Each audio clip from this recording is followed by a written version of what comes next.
আপনার নামটা প্রথমে বলুন। আমার নাম রিন্টু বিশ্বাস। আপনাদের কি নিয়ে এই কর্মবিরতি?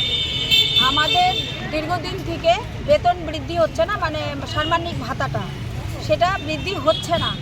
দীর্ঘদিন আন্দোলন করে যাচ্ছি কিন্তু কারো কর্ণপাত হচ্ছে না। তারপর ইনসেন্টিভ আমাদেরকে কেটে কেটে আগে দিত, এখন তাও দিচ্ছে না। 4 মাস ধরে আমাদের বন্ধ। সেই জন্য আমাদের বেতন বৃদ্ধির মূল ওটাই হলো, বেতন বৃদ্ধির জন্য আমাদের কর্মবিরতি চলছে এবং আমরা করে যাচ্ছি যতদিন পর্যন্ত আমাদের এই শর্ত মঞ্জুর না হবে ততক্ষণ পর্যন্ত আমরা কর্মবিরতি চালিয়ে যাব। আজকে আপনারা মহকুমা পরিষদের সামনে এসেছেন, আপনাদেরকে ভেতরে প্রবেশ করতে দেওয়া হয়েছে? আমরা যাব যে আমাদের যে সিওমএইচ আছেন ওনার কাছে বলবো, যেহেতু 23 তারিখ থেকে আমাদের কর্মবিরতি চলছে, কোনো রকম সেরকম কোনো খবর আছে কি না সেটাই জানতে আমরা যাব।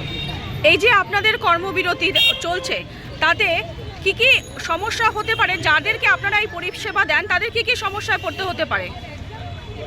তা আমরা যেরকম হসপিটালে নিয়ে যেতাম, বাড়ি বাড়ি যেয়ে তাদের ওষুধ দিতাম, আপনার পিএনসি এনসি ভিজিটগুলো যে হতো সেগুলো আমরা করতাম, সেটা এখন আমরা কর্মবিরতির মধ্যে করতে পারবো না। আমরা সিএচওদের ফোন নাম্বার দিয়ে দিয়েছি, মাদের ট্রিটমেন্টের ক্ষেত্রে কোনো খামতে হবে না, সেটা ওনারা ডাইরেক্ট করবে।